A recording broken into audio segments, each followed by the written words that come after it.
മരമുറിക്കുന്ന യന്ത്രത്തിൽ കുടുങ്ങി വലത് കൈയുടെ 4 വിരലുകൾ അറ്റുപോയ ജാർഖണ്ഡ് സ്വദേശിയായ അതിഥി തൊഴിലാളിയുടെ വിരലുകൾ കണ്ണൂർ ആസ്റ്റർ മിംസിൽ തുന്നിച്ചേർത്തു. 21 വയസ്സുകാരനായ രൂപേഷ് കുമാറിനാണ് ജോലിസ്ഥലത്ത് വെച്ച് അപകടം സംഭവിച്ചത്. ജനുവരി 10-ാം തീയതി ഉച്ചയ്ക്ക് 1:40-നാണ് അപകടം സംഭവിച്ചത്. തുടർന്ന് ഇദ്ദേഹത്തെ സമീപത്തുള്ള മറ്റൊരു ഹോസ്പിറ്റലിൽ എത്തിക്കുകയും അവിടെ നിന്നും രാത്രി 8 മണിയോടെ കണ്ണൂർ ആസ്റ്റർ മിംസിൽ എത്തിക്കുകയും ചെയ്തു.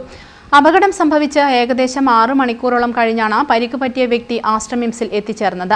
തുടർന്ന് പ്ലാസ്റ്റിക് സർജറി വിഭാഗം മേധാവി doctor Madhuchandra, doctor Nipun, doctor Nibu Kuttappan, doctor Arjun Unnikrishnan എന്നിവരുടെയും പ്ലാസ്റ്റിക് സർജറി ടീമിന്റെയും നേതൃത്വത്തിൽ അടിയന്തര ശസ്ത്രക്രിയ നിർവഹിക്കുകയായിരുന്നു.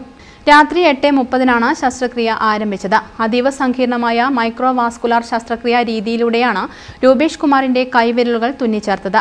ഓരോ വിരലുകളുടെയും അറ്റുപോയ ഭാഗത്തെ അതിസൂക്ഷ്മമായ ഞരമ്പുകളും ധമനികളും രക്തക്കുഴലുകളും ടെൻഡനുകളും ഉൾപ്പെടെ പുനഃസ്ഥാപിച്ചുകൊണ്ടാണ് ശസ്ത്രക്രിയ നിർവഹിച്ചത്.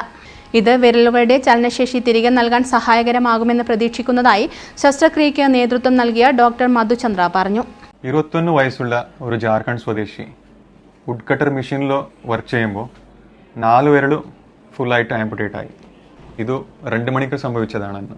പിന്നെ ഇവിടെ വന്നപ്പോൾ ഒരു രാത്രി 8 മണിക്കാണ് വന്നത്. ഇവിടെ ഇമ്മീഡിയറ്റ് ആയിട്ട് ഓപ്പറേഷനിൽ എടുത്ത ശേഷം പിന്നെ നമുക്ക് കണ്ടത് എല്ലാം നല്ല ക്രഷ് ആയിട്ടുണ്ട്. എല്ലാ വിരലും ഫുള്ളായിട്ട് ക്രഷ് ആയിട്ടുണ്ട്. ബോണെല്ലാം കുറച്ച് ലോസ് ആയിട്ടുണ്ട്. സോ എല്ലാ വിരലും ഓരോ വിരലും നമുക്ക് മൈക്രോസ്കോപ്പിൽ കണ്ടിട്ട് എല്ലാ വിരലിൻ്റെ രക്തക്കുഴായി, പിന്നെ ടെൻഡോൺസ്, പിന്നെ നെർവ്സ്, പിന്നെ ബോൺ അതെല്ലാം ഫിക്സ് ചെയ്തിട്ട് എല്ലാം ചെയ്തു. പിന്നെ അത് ഓപ്പറേഷൻ കഴിഞ്ഞിട്ട് നമുക്ക് എല്ലാം ICUയിൽ ഒബ്സർവേഷൻ ചെയ്തു. എല്ലാം ചെയ്തിട്ട് ഇപ്പോൾ വിരലെല്ലാം ഓക്കെയാണ്. ഇത്തരം അപകടങ്ങൾ ശ്രദ്ധയിൽപ്പെട്ടാൽ എത്രയും പെട്ടെന്ന് പ്ലാസ്റ്റിക് സർജറി സൗകര്യമുള്ള ആശുപത്രിയിൽ എത്തിക്കുക എന്നത് പ്രധാനമാണ്.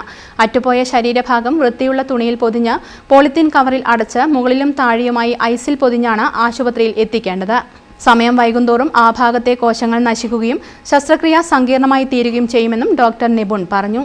ഇങ്ങനെ ഒരു കൈ അപകടം പറ്റിക്കഴിഞ്ഞാൽ, കൈ അറ്റുപോയി കഴിഞ്ഞാൽ ഏത് ഭാഗത്താണോ ഉള്ളത് ആ ഭാഗത്ത് നല്ലൊരു ടൈറ്റ് ഡ്രസ്സിങ് കൊടുക്കുക, ബ്ലീഡിങ് സ്റ്റോപ്പ് ചെയ്യിപ്പിക്കുക. അറ്റുപോയ ഭാഗം നല്ലൊരു തുണിയിൽ, വൃത്തിയുള്ളൊരു തുണിയിൽ കവർ ചെയ്തിട്ട് അതൊരു പോളിത്തീൻ ബാഗിൽ ഇട്ടിട്ട് അതിൻ്റെ മുകളിലും താഴെയും ഐസ് വെക്കുക. ഏറ്റവും അടുത്തുള്ള കോട്ടനറി സെൻറ്ററിൽ, അതായത് ടെർഷറി കെയർ പ്ലാസ്റ്റിക് സർജറി യൂണിറ്റുള്ള ഒരു സെൻറ്ററിലേക്ക് എത്തിച്ചേരുക.